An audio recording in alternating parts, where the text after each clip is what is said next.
welcome again. And today we'll be talking about the industrial chemistry option. And in particular, we'll be starting a new topic on sulfuric acid and how we actually produce sulfuric acid and what we can use it for. Okay, so in order to produce sulfuric acid, of course, we have to talk about where it comes from, and that's this guy here, the sulfur crystal. Or in this case, it's just a lump of sulfur, pure sulfur. And so what we do is we want to know how we extract it so that we can sort of optimize that process, as well as we want to know how to extract it because it's the sort of starting chain for our sulfuric acid production. Okay. So in order to talk about how we extract this sulfur, we need to understand the properties that we're going to be exploiting in order to remove it from the ground. Okay. We don't want to be fighting against it. We just want to use the properties that it has to actually help us get it out of the ground. So it is an industrially important element because it's mainly used in the production of sulfuric acid. Okay? And we've seen sulfuric acid from basically the start of chemistry in year 12. So in production of materials, we've seen its use up until the end of chemical monitoring and management. We've seen sulfuric acid throughout. So the fact that it keeps popping up must imply that it's a very important industrial chemical. Now back to talking about sulfur, or the yellow crystal here, its properties actually allow us to easily extract it from the earth. Okay, so the properties that this sulfur crystal contain make it easier for us to extract it. And so we'll go through each of them really poignant ones, and we'll sort of try and explain why that actually helps us get it out of the ground. So the melting point of this sulfur crystal is about 113 degrees Celsius. Okay, that's quite low for an element or for a crystal. So that's quite an interesting one. And so try to keep all of these properties in mind as we talk about the Frasch process in a few slides' time. So again, the reactivity is low. So it can be found as a pure element in many locations, which is again a rarity among elements. You rarely find pure elemental forms of elements just lying around in the ground. So that's quite an interesting one. And it's not soluble in water. Not surprising, but it's also, it's not a rarity, it's just not surprising either. So we'll talk about how the Frasch process works and how it interacts with these properties. And essentially the Frasch process was designed to exploit the properties of sulfur that we've already mentioned. Okay? So basically we start by boring a hole into the ground and then putting concentric pipes into that hole. Okay, so here's our sulfur deposit down the bottom. And then here's just ground. And so we dug a hole and put 3 pipes in it. And remembering that concentric means, circles within circles. So that's what it looks like if we were to look at it sort of from this way down. Okay, so there's 3 pipes, one inside the other, and so we put that down that hole that we just dug into the sulfur deposit. Okay. Now one of those pipes will carry superheated steam, which is at 160 degrees Celsius. So remember that that's higher than the melting point of the sulfur. And one carries compressed air. So one pipe carries superheated steam. Another pipe carries compressed air, and the last pipe carries the sulfur back in the opposite direction up to the ground and out to wherever we want it. Okay.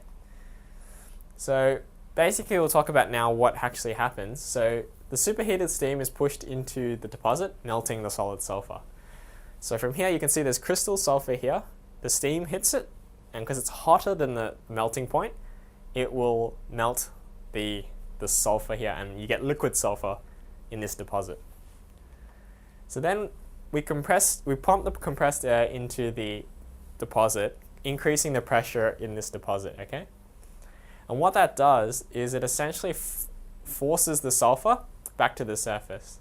So there's the compressed air, and it pushes that sulfur back up the remaining tube to the surface of the ground. Then the sulfur solidifies somewhere else, and we collect it. And that's how we get the pure sulfur from here up to wherever we want it to go. Okay. So of course now, with any mining process or any process in general, we should talk about what are the environmental impacts of it, because we need to know what it's going to do to the environment. Okay. So the first thing is the thermal pollution. So for those who are aware of thermal pollution, or who aren't, basically we're worried about the heat generated from this process in the form of superheated steam getting into waterways or other sensitive ecosystems. So remembering that a waterway, the organisms within that waterway are generally not very well adapted to large temperature changes. So if we suddenly add a lot of energy in the form of heat, then we increase the temperature of that waterway, and because the organisms are not used to that, they will obviously die. So dealing with that thermal pollution is a very serious issue for this process, because we're using a lot of heat or energy in the form of heat in the form of steam. Now another one is the Earth's subsidence or subsidence. So we've just had this deposit of, so here's the ground and our deposit of sulfur is here, and before we started mining there was all this sulfur here, and then after we started mining, or after we finished mining, sorry, there's now an empty space underneath. Okay.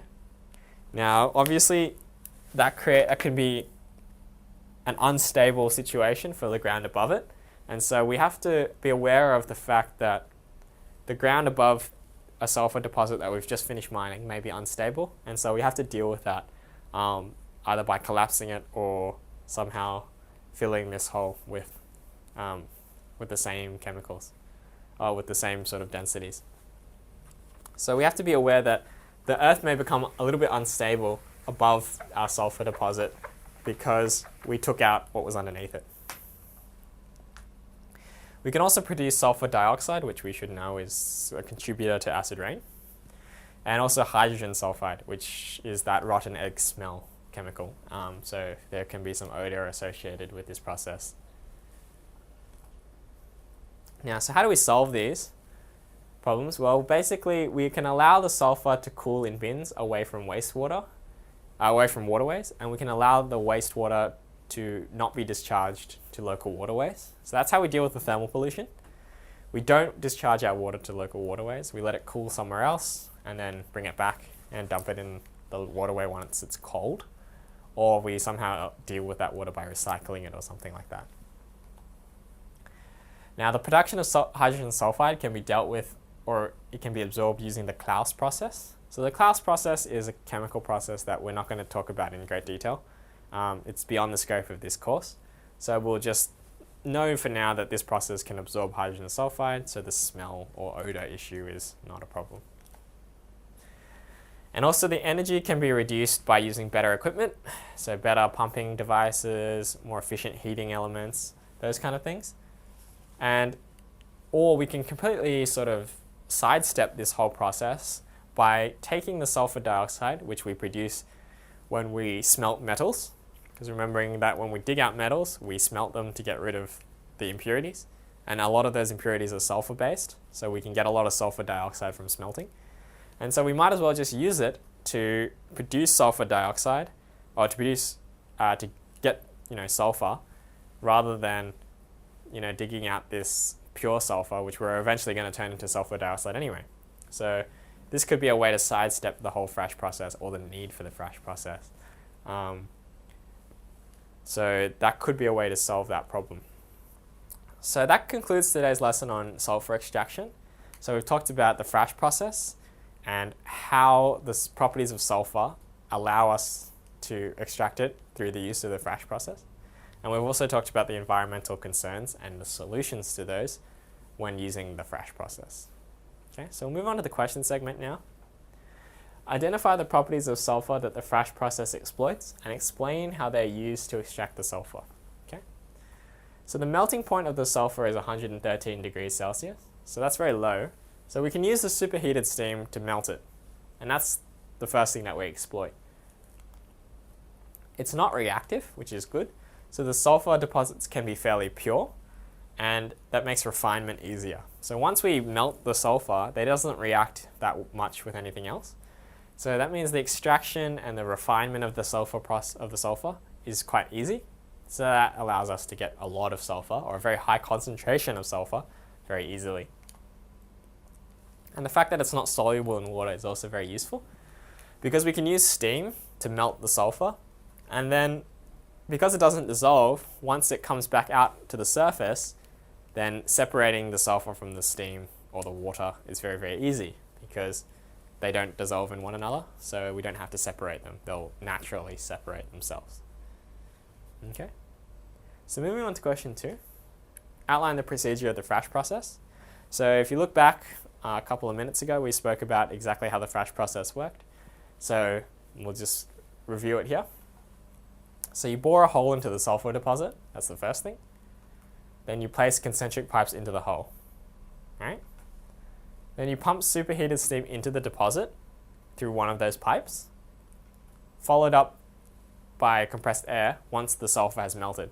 So after you pump the steam, you melt the sulfur, then you pump compressed air in, and that will push the sulfur through the remaining pipe up to the top, where you can allow it to solidify and collect it. Okay, so that's basically a summary of the Frasch process in sort of 5 lines. Of course, if you were to answer this question, a more difficult question like this in the HSC, you could go into much more detail about each point. But as a quick summary of what we've done, this is basically how the Frasch process works. Okay. So moving on to question 3. What are the main environmental concerns when using the Frasch process, and how are they overcome? This is the last thing that we talked about in this lesson. So we talked about thermal pollution. So what we can do is we can recycle the wastewater and can use it again. So we call that a closed loop, because if you look at the water, it's going around in a loop, and that loop is, well, closed. And so we don't actually have to discharge that water to waterways at all. And we can allow the sulfur that we've just pumped out of the ground to cool away from local waterways. So we don't want it to be near the local waterways at all. Now the production of unwanted byproducts, so H2S, can be removed through that Klaus process that I mentioned. And while the conditions for the Frasch process are generally not favorable towards the production of SO2, we have to monitor the Frasch process to make sure that we're not getting any SO2 production that we're not expecting. So basically this one, we just have to monitor it and adjust the conditions until we get it right. Okay, so that concludes today's lesson on the Frasch process and sulfur extraction.